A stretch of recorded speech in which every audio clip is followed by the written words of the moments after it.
Hi అండి. నా పేరు మోహన్. మాది హకీంపేట్. హకీంపేట్‌లో ఫార్మా కంపెనీ గురించి చర్చలు జరుగుతున్నాయి. ఆ ఫార్మా కంపెనీ రావడం వల్ల మాది 5 ఎకరాల ల్యాండ్ పోతుంది. ఇన్ని రోజులు ఆ ల్యాండ్‌ని చూసుకొని మేము జీవనోపాధి జరుగుతుండే. ఇప్పుడు ఆ ల్యాండ్ పోతుంది. దానిపైన గవర్నమెంట్ నుంచెల్లి కొంత అమౌంట్ ఇస్తామని చెప్పి, జాబ్ ఇస్తామని చెప్పి చెప్తున్నారు. అది క్లారిటీ లేదు.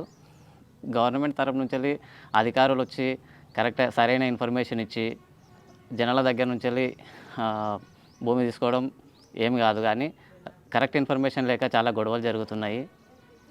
ఆహ్, గవర్నమెంట్ కొంత ల్యాండ్ పైన కొంత అమౌంట్ ఇస్తామంటున్నారు. ఆ అమౌంటు చాలామందికి సరిపోవట్లేదు. ఎందుకంటే, ఒక ఎకరా ఉన్న వాళ్ళ ఇంట్లో నలుగురు, 5 మంది ఉంటారు. దాన్ని బట్టి కొంచెం గవర్నమెంట్ ఆలోచించి కొంత అమౌంటు ఇంకొంచెం ఎక్స్‌ట్రా ఇస్తే వాళ్ళ జీవితానికి ఏదైనా ఉపాధి కల్పించుకుంటారని చెప్పి నా యొక్క ఆశ. దాంతో పాటు జాబ్ గూడా కన్ఫర్మ్ చేస్తే బావుంటది. గవర్నమెంట్ అయితే నేనైతే ఇది కోరుకుంటున్నా.